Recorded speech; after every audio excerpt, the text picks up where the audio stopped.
सुजानगढ़ के डागा गार्डन में गुरुवार रात्रि को राष्ट्रीय स्तर का कवि सम्मेलन संपन्न हुआ। महिला जागृति संस्थान की ओर से सुजानगढ़ के डागा मार्ग स्थित कवि सम्मेलन में पद्मश्री अलंकृत नामिक कवि सुरेंद्र शर्मा, अरुण जेमिनी, व्यंग्य कवि संपत सरल, चिराग जैन, मनीषा शुक्ला, नीलोफल मरगान ने देर रात तक जोरदार प्रस्तुतियां दी।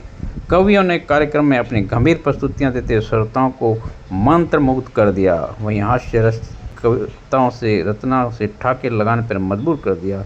इससे पहले राष्ट्रीय कवियों के साथ जागृति मंच की अध्यक्ष सुषमा मुंदड़ा, सज्जन बोकड़िया, कुसुम भुतोड़िया ने दीप प्रज्वलित करके कार्यक्रम की शुरुआत की। मंच के अतिथियों सम्मानित सदस्यों ने मन की वीणा गीत का प्रस्तुत की। अध्यक्ष सुषमा मुंदड़ा ने स्वागत भाषण के बाद सज्जन बोकड़िया ने संस्थान की जानकारी प्रदान की। कवियत्री मनीषा शुक्ला ने सरस्वती वंदना प्रस्तुत कर की। इसके बाद देर रात तक नामिक कवियों ने एक से एक बढ़कर प्रस्तुतियां देकर समा बांध दिया। इस दौरान चूरू जिला कलेक्टर अभिषेक सुराणा, वरिष्ठ न्यायाधीश शरद व्यास, एसडीएम ओम प्रकाश वर्मा, विधायक मनोज मेघवाल, नगर परिषद सभापति नीलोफर गौरी सहित कोलकाता प्रवासी संदीप भुतोड़िया, सुजानगढ़ के नागरिक की उपस्थिति में कवि सम्मेलन संपन्न हुआ। इस दौरान 4 लाइन सुना रहा हूँ जो कि आज की तारीख की ज़रूरत है कि आज एक बार कहें, आखिरी बार कहें, क्या पता तुम न रहो, क्या पता हम न रहें। मंदिरों मस्जिद की या किसी इमारत की, माटी तो लगी उसमें भाई मेरे भारत की।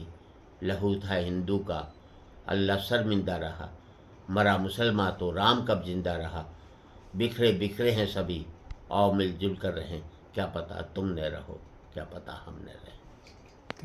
नाम कमाने वाले कवि सुरेंद्र शर्मा वे सुजानगढ़ में पधारे हैं। कवि सम्मेलन में शिरकत करेंगे, अपनी कविताएं गाएंगे। इससे पहले सर सुजानगढ़ पहुंचते हैं, आपको क्या कहना है? सुजानगढ़ वालों का जो मेरे बारे में विचार है वही मेरा सुजानगढ़ वालों के बारे में। जैसे आपको कविता में वाली का देता है, तो आपकी तो घरवाली नहीं ना, मेरी है। मैं कहीं भी इस्तेमाल करूँ, किसी और की घरवाली का इस्तेमाल करूँ तो नाराज़गी हो का मैं इस्तेमाल कर सकता हूँ, क्योंकि पेमेंट वही लेती है सारी कमाई का मेरा, और वो दीजिए खर्चा दीजिए।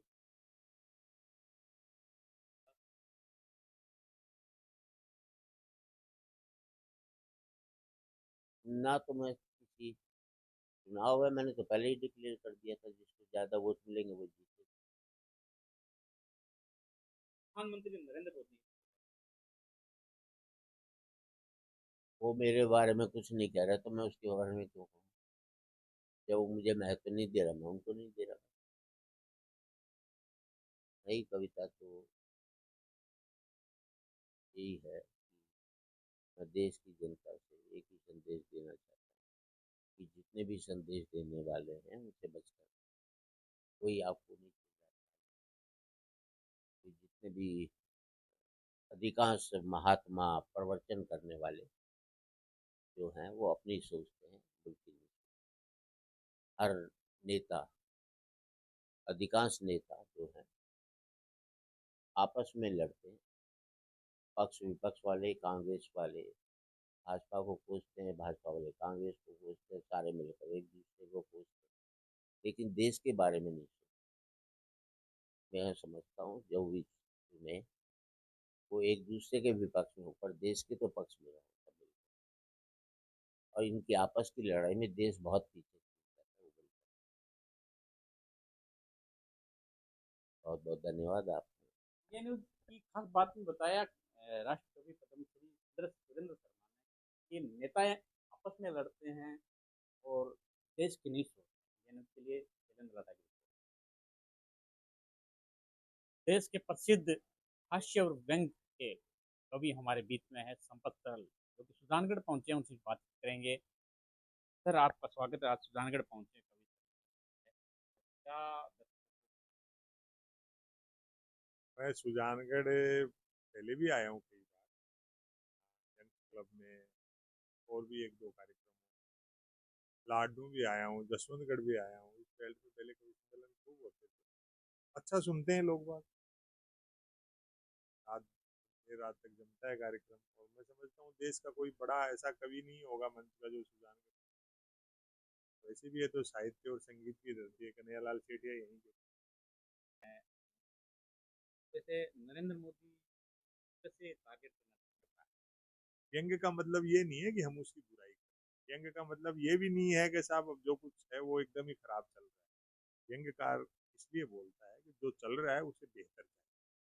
और जहाँ तक व्यक्ति का नाम लेकर के और टारगेट करना, सत्ता जो होती है उसी से सवाल पूछे जाते हैं। 2014 के पहले मनमोहन सिंह पर व्यंग्य होते थे, के पहले अटल बिहारी वाजपेयी भी हुए, देवगौड़ा जी, इंद्र कुमार गुजराल, नरसिम्हा राव या इंदिरा गांधी या राजीव गांधी, नेहरू जी, जिनकी भी सरकारें रही, सत्ता के और व्यवस्था के खिलाफ बोलता है। और ये कोई आज की परंपरा नहीं है, ये कोई आज की परंपरा नहीं है। 1905 में बंगाल का विभाजन हुआ, उस समय शिव शंभू के चिट्ठी लिखे बाल मुकुंद गुप्त में लॉर्ड कर्जन का नाम है। हरिशंकर परसाई ने कॉलम लिखे। आप पत्रकार लोग हैं, सब जानते हैं। आज रात को फिर वहाँ करेंगे ही जो कुछ करना है। वर्तमान हालात जो ऐसा कुछ नहीं है। देश की दुनिया की जो सारी स्थितियाँ सब आप लोगों के सामने किया जो है बात करता है, वो भी जानते हैं। हम हमसे बेहतर जानते हैं। हम तो खाली बाहर के दबाव जानते हैं, आप अंदर के दबाव भी जानते हैं। बाजार का दबाव, पूरी दुनिया इस समय जो है एक तनाव के दौर से गुजर। पूरी दुनिया एक तनाव के दौर में चल रही है, ये कहना है प्रख्यात कवि व्यंग्यकार संपत सरल। दिन वो सलोना रे, क्या कहने, दिन वो सलोना रे, अरे कहाँ गया है मेरा दिन वो सलोना रे, दिन वो सलोना रे, कि हाथों में था मेरे माटी का खिलौना रे, अरे हाथों में था मेरे माटी का खिलौना रे, अरे वही मेरा चांदी था, वही मेरा सोना रे, अरे कहाँ गया है मेरा दिन वो सलोना रे, दिन वो सलोना रे। देखिए, मैं बिहार से, मैं गंगा का पानी लेकर आपके बीच में आया हूँ। हम नदियों के पालने में पले हुए लोग हैं। हम में जितना खून नहीं, उससे ज्यादा गंगा का पानी है। आप रेगिस्तान के रेत से समृद्धि के फूल खिलाने वाले श्रमजीवी लोग हैं। आप अगर इस गंगा की भावनाओं का कदर आपसे बेहतर कौन कर सकता है। मैं दिनकर की भूमि से आया हूँ, कन्हैयालाल सेठिया जी की भूमि पर। मैं वहां से शुरू करता हूँ। देखिए, हमारा बचपन कि हाथों में था मेरे माटी का खिलौना रे, अरे वही मेरा चांदी था, वही मेरा सोना रे, कहाँ गया है मेरा दिन वो सलोना रे, दिन वो सलोना रे। और क्या था बचपन कि जहां मन जाते थे, अरे जो मन खाते थे, और गेंदा के फूल से तितली उड़ाते थे। क्या कहने, जहां मन जाते थे, जो मन खाते थे, और गेंदा के फूल से तितली उड़ाते थे, कि दोनों हाथ ऊपर करके, दोनों हाथ ऊपर करके हवा हवा होना रे, कहाँ गया है मेरा दिन वो सलोना रे, दिन वो सलोना रे। नीलोत्पल भाई, वाह वाह वाह। और देखिए बचपन क्या है, आज हम सब आदम कद होने की दौड़ में रोज बौने हुए जाते हुए। क्या बात है, वाह। हम जितना चाहते हैं कि आदम कद हो जाए, उतने बौने हुए जा रहे हैं। वहां से गीत देखिए कि हमारे जब बचपन था तो उसकी मिल्कियत कितनी बड़ी थी, उसका साम्राज्य कितना बड़ा था। कि माटी हम खाते थे, अरे धूल में नहाते थे, और सारी धरती थी अपनी कहीं लौट जाते थे। माटी हम खाते थे, धूल में नहाते थे, अरे सारी धरती थी अपनी कहीं लौट जाते थे। कि हरी हरी घास वाला, हरी हरी घास वाला कोमल बिछौना रे, कहाँ गया है मेरा दिन वो सलोना रे, दिन वो सलोना रे। और एक बचपन के रिश्तेदारी की श्रृंखला देखिए, उसका ब्रह्मांडीय समीकरण देखिए कि एक बच्चे की रिश्तेदारी की श्रृंखला कहां तक जाती है कि आसमां पे आंखें थी, अरे हाथ में सितारा था, कहने और चांद मेरा मामा था, सूरज भी हमारा था। आसमां पे आंखें थी, हाथ में सितारा था, और चांद मेरा मामा था, सूरज भी हमारा था। तब कौन नहीं चाहता था हाय मेरा होना रे, अरे कहाँ गया हाय मेरा दिन वो सलोना रे। खूब बनाया खूब। ये जो फेसबुक पर इमोजी बना रहे हैं इनको नहीं पता है कि जब स्कूल जाता हुआ लड़का कैसे ईंट के टुकड़े उठाकर दीवार पर दिल बना देता है। अब वो दिल किसका है नहीं है सुजानगढ़ की नगर पालिका जाने, हमने बना दिया बस। कहाँ जा रहा है तीर नहीं पता। स्कूल की दीवारों पर जा दिल बनाने वाले लड़के, अरे चलती तीर को हंस के अपने दिल पर खाने वाले लड़के, और उड़ती तीर भी, जिसको आज के लड़के स्वैग बोलते हैं, हम अपने समय में ढिठई बोलते थे। कि उड़ती तीर भी खुद पर लेके लड़ भिड़ जाने वाले लड़के, पर दिल टूटे तो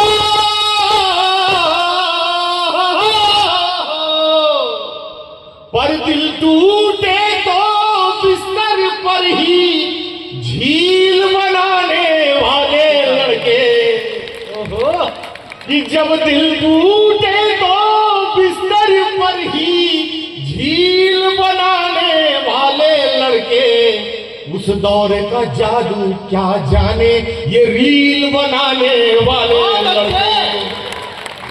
अरे उस दौर का जादू क्या जाने ये रील बनाने वाले लड़के। और देखिए वो दौर क्या था कि ताजी किताब पर बासी अखबार की जिल्द चबाने वाले लड़का, कहने अरे और खा के समोसा सीनियर के सिर बिल टिकाने वाले लड़के, और मेहनत के पथ पर मीलों साइकिल चलाने वाले लड़के, और संघर्षों की आग में तकदीर बनाने वाले लड़के। उस दौर का जादू क्या जाने ये रील बनाने वाले लड़के। ये लड़के जो रोज आपको नया ऐप दिखा के अचंभे में डाल रहे हैं, उनसे बताइए अपना समय कि एक शेर रट खुद को गालिब मीर बताने वाले लड़के। एक शेर बस एक शेर रट खुद को गालिब मीर बताने वाले लड़के, और बिन चावल बिन दूध बातों की खीर बनाने वाले लड़के। और पुलिया पे बैठे, इस कविता में मैंने पुलिया शब्द इस्तेमाल किया है। मैंने पुल शब्द इसलिए इस्तेमाल नहीं किया क्योंकि मैं बिहार से आया हूँ, और जहाँ हर महीने तीन पुल बह जाए वहाँ पुल पे खड़ा होकर न इंतजार करिए ना कविता लिखिए। हाँ पुलिया ठीक है, चोट कम लगेगी। अच्छा अगर क्रिएटिव आदमी मान लीजिए सरकार में हो तो मैंने पूछा कि भाई पुल क्यों बजा रहा है, तो हम पुल ऐसा नहीं कि हमारे पास इंजीनियर नहीं है या हम भ्रष्टाचारी हैं, हम असल में आपका प्रकृति की शक्तियों पर भरोसा बनाए रखना चाहते हैं। हमारे यहाँ माँ गंगा है, अगर माँ गंगा पुल ना बहा पाए तो लगेगा प्रकृति ने समर्पण कर दिया। अरे हीर न पाने वाले लड़के, लेकिन यही आवारा लड़के जब अपनी अपनी जिम्मेदारियां संभाल ले तो कि जब हक में उठे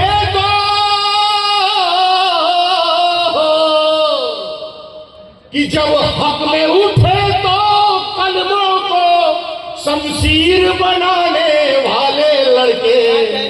उस दौर का जादू क्या जाने ये रील बनाने वाले लड़के।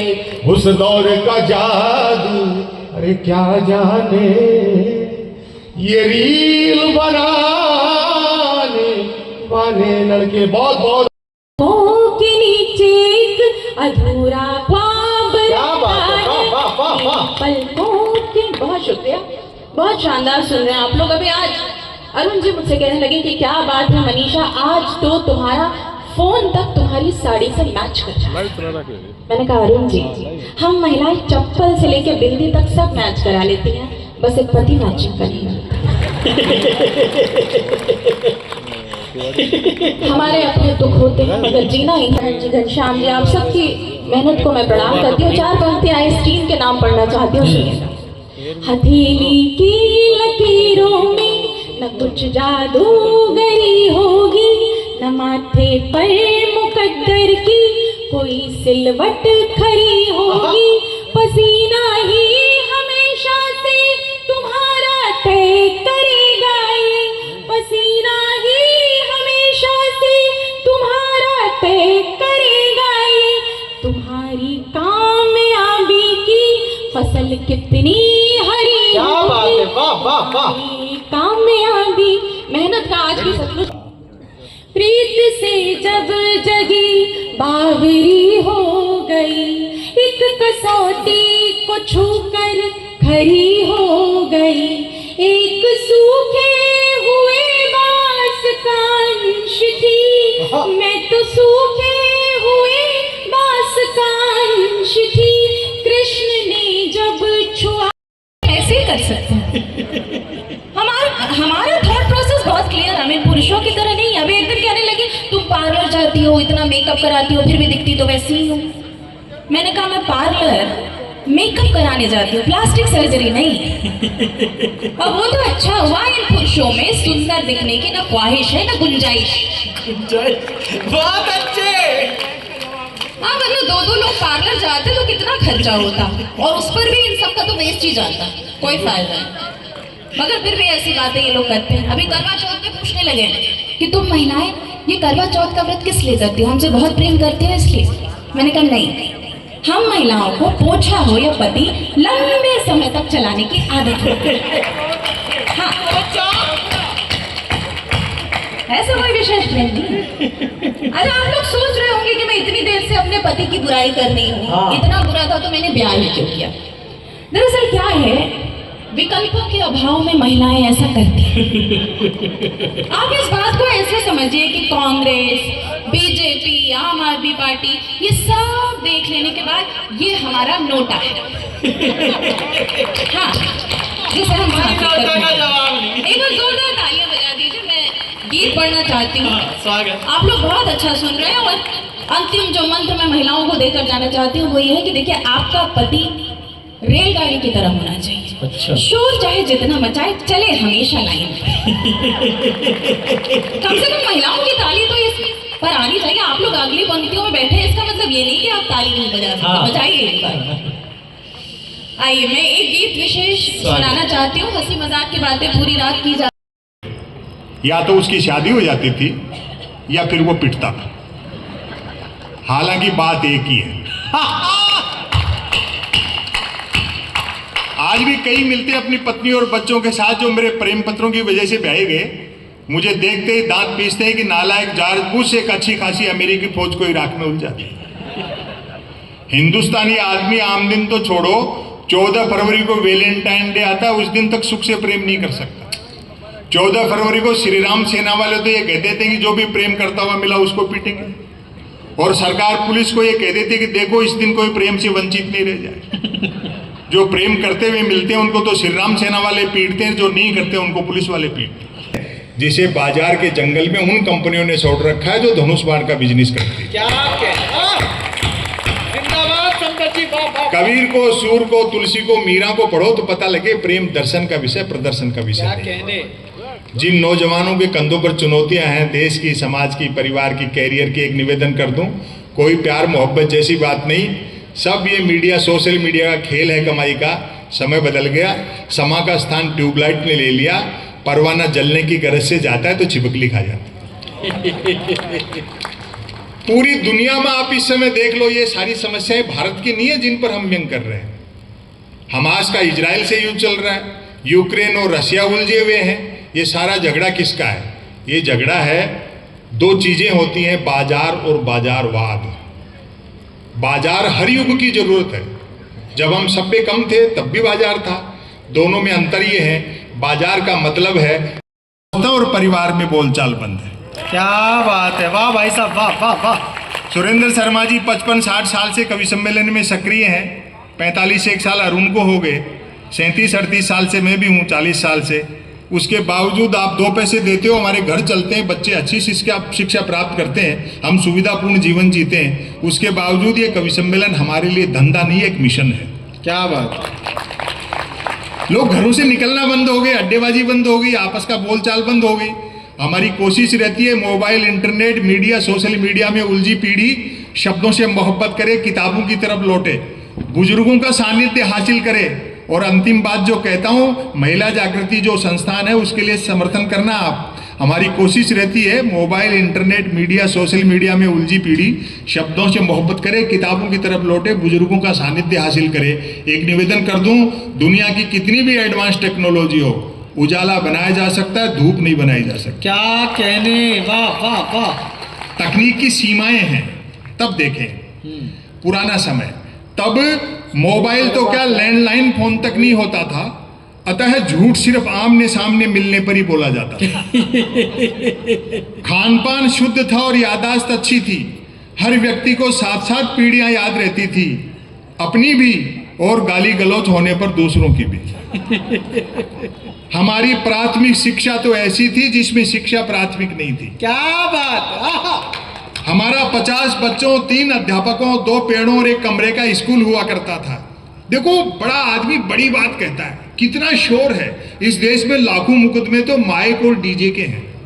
सेठिया जी ने उस समय कहा कि मौन प्रार्थनाएं जल्द पहुंचती हैं ईश्वर तक, क्योंकि वो मुक्त होती है शब्दों के बाहर से। क्या कहने। तब हमारी प्राथमिक शिक्षा तो ऐसी थी जिसमें शिक्षा प्राथमिक नहीं थी। हमारा 50 बच्चों, 3 अध्यापकों, 2 पेड़ों और 1 कमरे का स्कूल हुआ करता था। आज तो इतने के बल पर लोग यूनिवर्सिटी चला रहे। वाह वाह वाह। पढ़ाई लिखाई को लेकर कतई तनाव नहीं रहता था, क्योंकि हम विद्यार्थियों और अध्यापकों के बीच एक समझौता था कि सप्ताह में 3 दिन वे स्कूल नहीं आएंगे और 3 दिन हम। बोलचाल में राजस्थानी का इस्तेमाल होता था, मातृभाषा। अब तो हिंदी बोलने में शर्म आती है। बोलचाल में राजस्थानी का इस्तेमाल होता था, हिंदी सिर्फ शहरों तक सीमित थी। और इतनी देर गए, आप सुन रहे हैं, अगली पंक्ति का मर्म आप समझेंगे, तालियों से बताएंगे। हिंदी सिर्फ शहरों तक सीमित थी और अंग्रेजी तो पीने के बाद ही बोली जाती थी। कई प्रकार के खेल कूद थे। अब तो बच्चे गेम के नाम पर वीडियो गेम खेलते हैं। क्या कहने। बच्चे भी क्या करें, खो खो, कुश्ती और कबड्डी तो संसद विधानसभाओं में चले गए। वाह। बाकी खेलों को क्रिकेट ने बाउंड्री लाइन से बाहर कर रखा है। वाह। पुराना समय याद करो, हालांकि क्रिकेट तब भी खेला जाता था। बैट का मालिक बैटिंग करता था और बॉल का मालिक बॉलिंग। फील्डर भी यही 2 होते थे। बैट टच न होने पर फेंकी हुई गेंद फेंकने वाले को लानी पड़ती थी। एक ओवर कुल कितनी गेंदों का होगा यह गेंद का मालिक तय करता था। बल्लेबाज पहले गेंद पीटता था, फिर मूड के अनुसार भागकर या चलकर रन बनाता था, तत्पश्चात गेंद लाता था। अब आपके हाथ उठेंगे। ऐसा भी होता रहता था कि बल्लेबाज की दिन भर गेंद लाने की इच्छा नहीं रहती थी और वह दिन भर रन ही बनाता रहता। हम आवारा पूंजीवाद के दौर में जी रहे हैं, जिसमें बेकाबू टेक्नोलॉजी और नतीजा क्या हुआ, असुरक्षा बोध, डर। लाखों करोड़ों जमा हैं, उसके बावजूद चिंता रहती है कल क्या होगा। मीडिया की स्थिति है कि 1 साल से तो वो अंबानी के छोरे का ब्याह ही खत्म नहीं हो रहा। मतलब शिव जी के ब्याह के बाद ये दूसरा ऐसा ब्याह है जिसमें भूत, प्रेत, पिशाच, चुड़ैल, देवी देवता सारे शामिल हुए। सुनना चाहिए। और उससे पहले कोरोना ने हंसने नहीं दिया। वो बड़ा बुरा समय था 3 साल कोरोना के कारण। सबसे पहले कहा गया वर्क फ्रॉम होम। बताओ हम कैसे करें। घर पर ही कविता सुनाई, ना कोई हंसा ना किसी ने ताली बजाई। और ना ही कोई पेमेंट जेब में आई। कई कष्ट एक साथ थे जी। फिर मैंने अपनी दूसरी जेब से पैसे निकाल के खुद को पेमेंट दी। इस तरह वर्क फ्रॉम होम की औपचारिकता पूरी की। अच्छा संदीप जी, इस कविता का असर पूरे विश्व पे पड़ा। आप देख लो, रूस और यूक्रेन के युद्ध में अमेरिका और यूरोप वर्क फ्रॉम होम ही कर रहे हैं। अच्छा, एक वो लॉकडाउन की समस्या वो बहुत भयंकर थी जी। 3 महीने पहले लॉकडाउन, 3 महीने बाद में लॉकडाउन, सब कुछ बंद, बाहर कहीं जा नहीं सकते आप। पत्नी मेरा चेहरा देखे, मैं पत्नी का। इससे बुरा समय हो नहीं सकता। हमारा काम हर दूसरे तीसरे दिन सूटकेस लेके निकलने का। वो 3 महीने हो गए घर में पड़े हुए। मैं अखबार पढ़ रहा, पत्नी इधर से उधर घूम रही और बड़बड़ा रही। बोले पता नहीं ये बीमारी कब जाएगी। नहीं पता नहीं लग रहा था, मुझे कह रही है कोरोना को कह रही है। तो मैंने सोचा कुछ पल अलग ढंग से जिया जाए और किसी महिला मित्र को वीडियो कॉल किया जाए। कुछ तो परिवर्तन हो जीवन में। ये सोचकर मैंने अपनी सबसे सुंदर महिला मित्र को वीडियो कॉल मिलाया, लेकिन उसने फोन ही नहीं उठाया। थोड़ी देर बाद लैंडलाइन पर उसका फोन आया। मैंने फोन ना उठाने की शिकायत की तो उसने समझाया, देखो सारे ब्यूटी पार्लर बंद है, अपना चेहरा नहीं दिखाऊंगी। मैं भी भाभी जी की तरह चुड़ैली लग रही हूं, इसलिए वीडियो कॉल नहीं उठाऊंगा। तो ये कष्ट भी सहा है। कपड़ों की स्थिति आप जानते हैं, उसमें क्या थी, निक्कर और बनियान में टाइम कट रहा था। कपड़े बेचारे लटके लटके लटक गए थे। अच्छा, अलमारी में रखे हुए कपड़े ये सोच रहे थे मालिक है भी या निमट लिया। तो वो कोरोना काल का कष्ट सहा जी। हरियाणा गौरव की बात करी। अरे जो हर चीज की, जैसे राजस्थान में बताना कोई देते हैं प्रतीक चिन्ह, कठपुतली वगैरह दे, जो पूरे प्रदेश का प्रतिनिधित्व करे। हमारे यहाँ रोडवेज प्रतिनिधित्व करती है। बैठ के देख कभी हरियाणा रोडवेज में, हाँ सच में प्राण अटक जाते हैं। ऐसे चलाते हैं वो। भगवान को जितना याद उस वक्त सवारियां कर रही होती है, उतना कोई मंदिर में भी नहीं करता। और कितने किस्से बनते हैं हरियाणा रोडवेज में, दुनिया भर के किस्से बन जाते हैं। बहुत लाजवाब मामला है वो। हरियाणा का आदमी तो वैसे भी हास्य रस में रहता है जी। वो एक पुलिस के सिपाही को छुट्टी चाहिए थी, पहुंच गए SHO के पास, बोले छुट्टी चाहिए। बोले बहुत काम है, छुट्टी नहीं मिल सकती। बोले जी छुट्टी तो मैं लेकर रहूंगा। बोला अच्छा एक सवाल का जवाब दे दे, छुट्टी दे दूंगा। बोले सवाल कुछ भी पूछ लो। बोला अच्छा ये बता, कटप्पा ने बाहुबली को क्यों मारा? ये अंतर्राष्ट्रीय सवाल पूछ लिया जी उससे। बोले ये बता, कटप्पा ने बाहुबली को क्यों मारा? बोले हो सकता है बाहुबली ने कटप्पा को छुट्टी देने से मना कर दिया।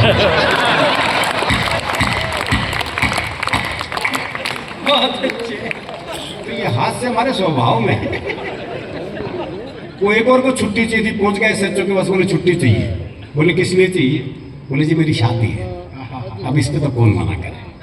बोले अच्छा कितने दिन की चाहिए? बोले तो लुगाई देखने के बाद पता चलेगा। तो हम सहज हास्य में जीते हैं जी। ज्ञान ध्यान की बात करते नहीं। हरियाणा का आदमी ना ज्ञान लेता ना देता। एक बार हमने कुरुक्षेत्र में भगवान कृष्ण जी से ज्ञान ले लिया था, उसके बाद से बंद कर दिया। भाई जिसने कृष्ण जी से ज्ञान ले लिया हो, वो आजकल के नालतू फालतू बाबाओं से ज्ञान लेगा क्या? आजकल तो कोई भी टीवी चैनल खोल लो, कोई ना कोई बाबा ज्ञान देता मिलता है। अच्छा जिसे टीवी पे मौका नहीं मिलता, बाहर ढूंढता फिरता। वो हरियाणा में एक बाबा जी सुबह से परेशान, कोई मिला ही नहीं जिसे ज्ञान दे सके। सुबह से शाम हो गई तो शाम को देखा एक छोरा हाथ में दिया जलाए आ रहा है। बाबा ने सोचा मिल गया मौका। बोले बेटे तुम्हें पता है ज्योति कहाँ से आती है? बाबा ने सोचा ये जवाब देगा और मैं प्रवचन। लेकिन छोरा हरियाणा का था जी, उसने हमारी दिए का फूंक। बोले बाबा ये बताए ज्योति गई कहाँ? तो हम प्रवचन सुन ही नहीं सकते। वो आजकल हर एक स्कूल में योग टीचर लग गए। वो दिल्ली में एक योग टीचर बच्चों को योग सिखा रहा था। बोले बच्चों सीधे लेट जाओ। बच्चे सीधे लेट गए। बोले अपने पैरों से साइकिल चलाओ। वो सारे साइकिल चलाने लगे। एक पढ़ा रहा अपने हरियाणा का मस्त है। बोले तू साइकिल क्यों नहीं चला रहा? बोला मेरी साइकिल ढलान पे है। सिखा लो नहीं योग। आजकल के बच्चे सीखे सिखाए बच्चे हैं जी, टीवी कंप्यूटर युग के बच्चे हैं। बल्कि मैं तो कहता हूँ 2000 के बाद से बच्चे तो पैदा ही नहीं हो रहे, बाप ही पैदा हो रहे हैं। इनसे बहस कर ही नहीं सकते। आजकल वो चल रहा है ना, बेटी बचाओ बेटी पढ़ाओ। तो दिल्ली के कुछ स्कूलों में तो गुरुजी क्लास में आते हैं, बोले क्लास में जितनी लड़कियां उन्हें अपनी बहन मानो, क्लास में जितनी लड़कियां उन्हें अपनी बहन मानो। तो एक हरियाणा का था, बोले मैं तो ना मानू। बोले क्यों भाई, तू क्यों नहीं मानने का? बोले इतने भात कौन भरेगा। देखो बात उसकी जायज है। जब वो इतनी दूर का भविष्य जानता है, निकट का तो जानता ही है।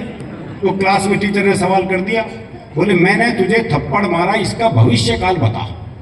बच्चा बोला तेरी साइकिल में पंचर मिलेगा। वो एक बच्चा 3 दिन तक स्कूल नहीं आया। चौथे दिन स्कूल पहुंचा तो मास्टर ने पूछा, बोले भाई 3 दिन से आया क्यों नहीं? बोला जी हमारी भैंस ने काटड़ा दिया है। काटड़ा समझते हैं ना? हाँ, जैसे गाय का बछड़ा होता है ऐसे भैंस का काटड़ा होता है, यानी भैंस का छोरा। बोला जी हमारी भैंस ने काटड़ा दिया है। तो मास्टर बोला भाई इसमें क्या खास बात हो गई? बोले खास नहीं तो तू दे के दिखा।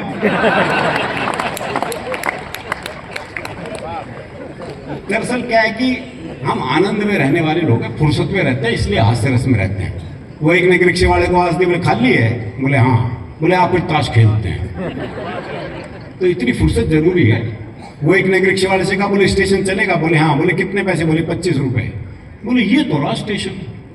अच्छा मैं पैसे कम कराने होते हैं, जगह को पास बुला लेते हैं। बोले ये तो रहा स्टेशन। रिक्शे वाला बोला हाथ नीचे कर ले वरना रेल के नीचे आ जाएगा।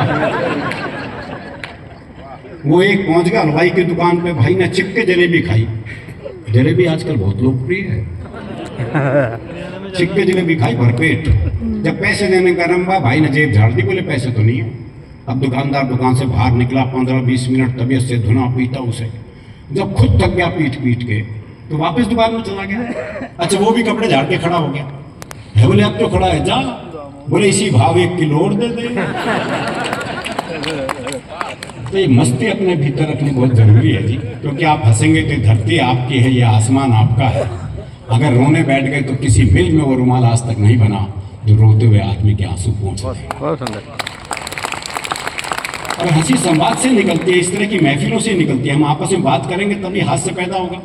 वो एक बुजुर्ग महिला बस में चढ़ी तो किसी ने सीट नहीं दी उसे, तो ड्राइवर को दया आ गई, उसने बोनट में बिठा लिया। थोड़ी देर बाद 30-35 साल की सुंदर सी महिला चढ़ी तो सारे सीट देने को तैयार और वो महिला बैठने को तैयार नहीं। तो बुढ़िया बोनट पे से बैठी बैठी बोली, अरे बोले बैठ जा, कुछ साल बाद बोनट पे ही बैठना पड़ेगा।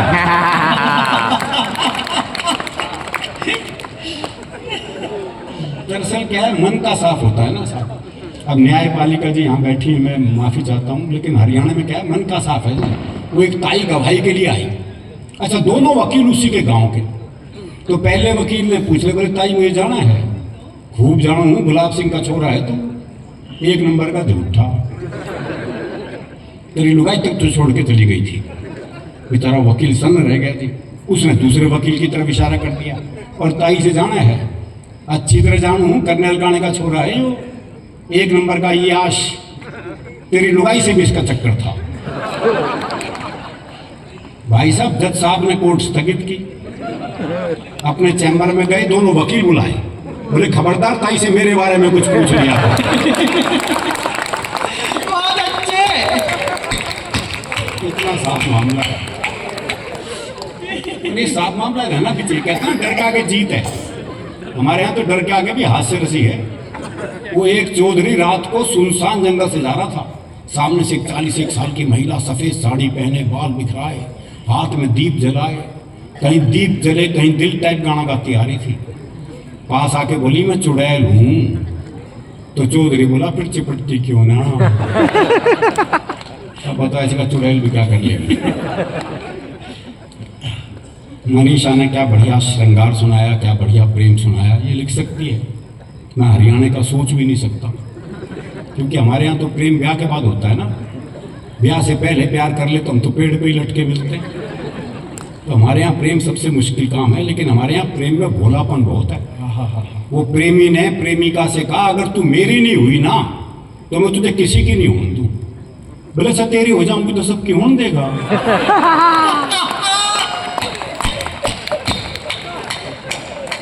बुलापन है जी।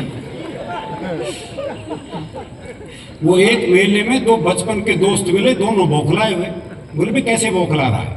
बोले यार मेरी लुगाई खो गई, से ढूंढ रहा हूँ। और बोले तू? बोले यार मेरी भी खो गई, मैं भी ढूंढ रहा हूँ। बोले तेरी लुगाई कैसी थी? बोले यार 5 फुट 4 इंच उसका कद, गहरा बदन, गोरा रंग, गुलाब जैसे होंठ, बहुत ही सुंदर थी। तेरी कैसी थी? बोला मेरी ना छोड़ यार, तेरी ढूंढते हैं। हमें पता हमारा प्रेम कैसा है। अभी मेरा एक दोस्त मिला, उसके दोनों होठ पूरी तरह जले गए। मैंने कहा होठ कैसे जल गए? बोला पत्नी मायके जा रही थी, स्टेशन छोड़ने गया था, मारे खुशी के इंजन चूम लिया। तो हमारी खुशी भी अलग अलग ढंग से प्रकट होती है। हम तो यमराज से भी मजाक कर लें। वो यमराज आया हरियाणा के छोरे के पास, बोले मैं तेरी जान लेने आया हूँ। अरे बोले ले जा पड़ोस में रहे।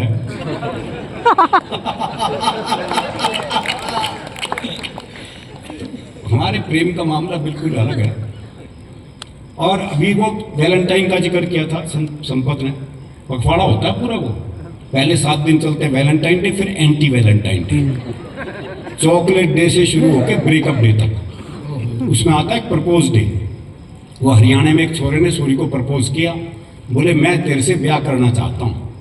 तो लड़की बोली पुराना तरीका है, किसी नए ढंग से प्रपोज कर। तो लड़का बोला ऐसा है, तू मेरे छोरे से अपनी चिता में आग लगवाना पसंद करेगी? विवाह का ये मौलिक प्रस्ताव, बहुत अच्छे। ये हमारे यहाँ ही संभव है। और ब्रेकअप के लिए भी बड़ी बड़ी बात नहीं चाहिए, बहुत सामान्य बात तो हो जाता है। वो प्रेमी ने प्रेमिका को जैसे ही सीने से लगाया तो प्रेमिका बोली तेरा दिल बड़ा कुरकुरा है। अरे बोले दिल कुरकुरा को ना, तेने बीड़ी का बंडल तोड़ दिया। और जो महिला पुरुष का औसत है एवरेज, अब तो काफी सुधार हो गया, लेकिन अभी भी हरियाणा में पुरुष ज्यादा है महिलाएं कम है। छोरों के ब्याह नहीं हो रहे। वो एक का 40 साल की उम्र तक ब्याह नहीं हुआ, बहुत दुखी हो रहा था। अपने दोस्त से बोला यार मन तो लगा मेरी वाली भ्रूण हत्या में मारी गई। सर ये तकलीफ है हमारी। और ये तकलीफ तब और बढ़ जाती है जब ओलंपिक हो, पैरा ओलंपिक हो, कॉमनवेल्थ गेम हो या एशियाड हो, जब हरियाणा की छोरियां पदक लेके आती हैं तो ये तकलीफ और बढ़ जाती है। और ये तकलीफ तो और भी ज्यादा बढ़ जाती है जब वही पदक लाने वाली छोरियां जंतर मंतर पर बैठी होती हैं और कोई उनकी सुन नहीं रहा। प्रेम की बात चले तो एक छोटी सी कविता याद आ गई मुझे। मैंने सोचा पुराने जमाने को वापस लाया जाए और इस बार प्रेम पत्र थ्रू कबूतर भिजवाया जाए। मैंने कबूतर के पंजे में चिट्ठी अटकाई और उसे बात समझाई, देखो भाई ये तो याद नहीं है कौन से प्यार की कौन सी चिट्ठी है।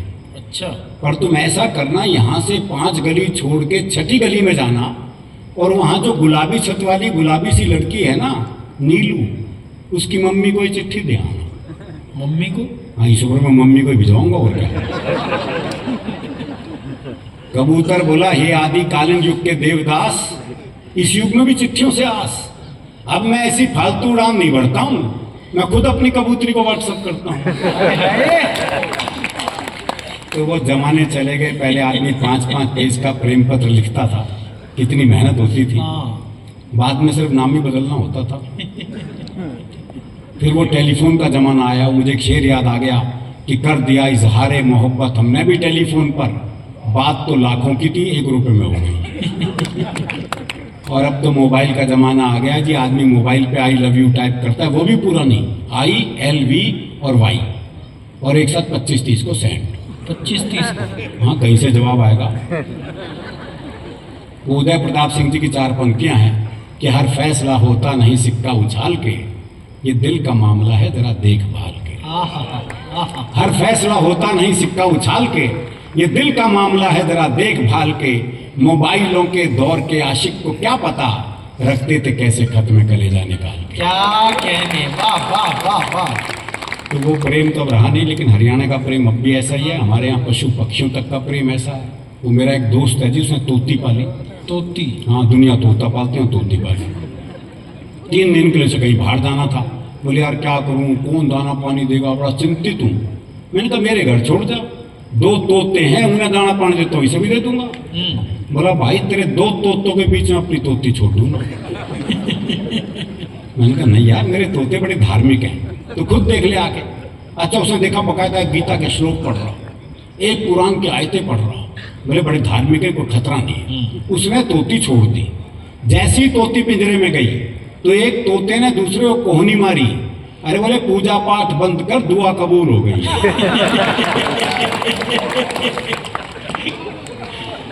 तो हमारे यहाँ तो पूजा पाठ भी क्या निकलेगा, कोई भरोसा नहीं है जी, क्योंकि हम कितने धार्मिक है ये हमें पता है।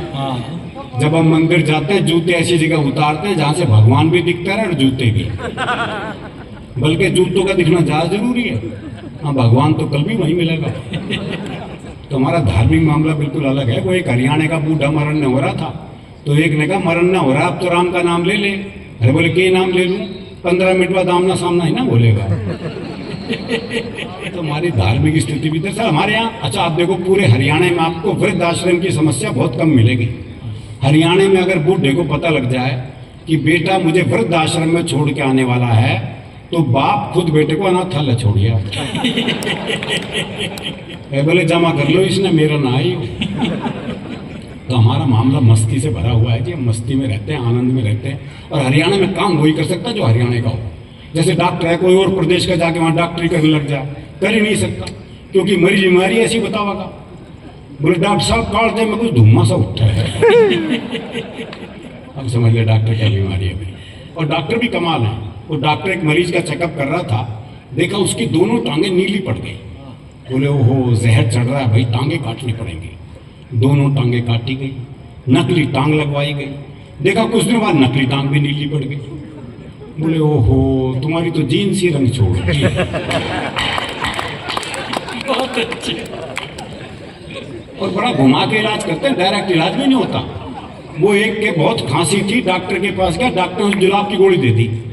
बाद में कंपाउंडर ने कहा बोले ये क्या जी, उसके तो खांसी थी, आपने जुलाब की गोली दे दी। बोले कुछ नहीं, साला खांसने से पहले 100 बार सोचेगा। तो ये इलाज भी हमारे यहाँ संभव है।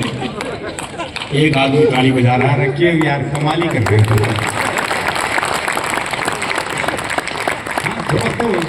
मैं मेरे से कहा नहीं जाता, ये आपने ही करना है भाई, मेरे को आता ही नहीं कहना यहाँ ताली बजाओ वहाँ ताली बजाओ, अपने बजाने ला जहाँ जी करे। वो एक का मुकदमा चल रहा था, तो भाई ने अपना वकील नहीं किया, बोले अपनी वकालत खुद ही करूंगा।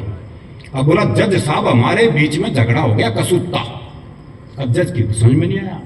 बोले भी तुम क्या कह रहे हो, मेरी समझ में नहीं आ रहा, तुम अपने लिए कोई वकील कर लो। है बोले समझ में तेरे नहीं आ रहा और वकील मैं कर लूँ।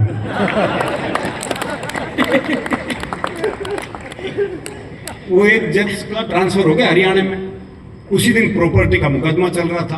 तो वकील बोला जी इसे प्रॉपर्टी मिल ही नहीं सकती, ये तो गैलर्ड है। जज की समझ में नहीं आया वैसे। बोले भी गैलर्ड क्या होता है। वकील बोला भी समझा तो दूँ अगर बुरा नहीं मानने तो। बोले भी समझाना तो पड़ेगा, मैं केस आगे कैसे सुनूंगा। तो वकील बोला देख तेरा बाप मर जा।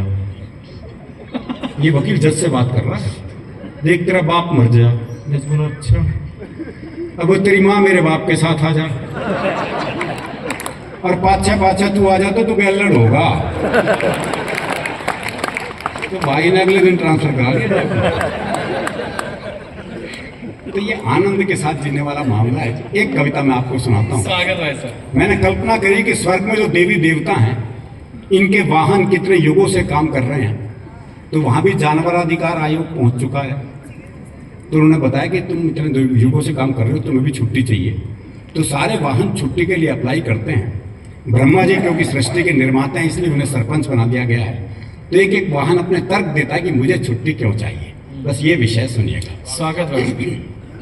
सबसे पहले पक्षीराज गरुड़ आए, बोले विष्णु जी शिव जी से मिलने प्रतिदिन जाते हैं, उनसे बतियाते हैं, उनका तो कुछ नहीं जाता, पर शिव जी के गले में पड़े सांप देखकर मेरे मुंह में पानी भरा आता है। इतने स्वस्थ, इतने लजीज, इतने पौष्टिक सांप मेरी जगह होते तो क्या करते आप। कुछ दिन मैं भरपेट सांप खाना चाहता हूं, इसलिए छुट्टियां लेकर हिंदुस्तान जाना चाहता हूं। कुछ दिन मैं भरपेट सांप खाना चाहता हूं, इसलिए छुट्टियां लेकर हिंदुस्तान जाना चाहता हूं।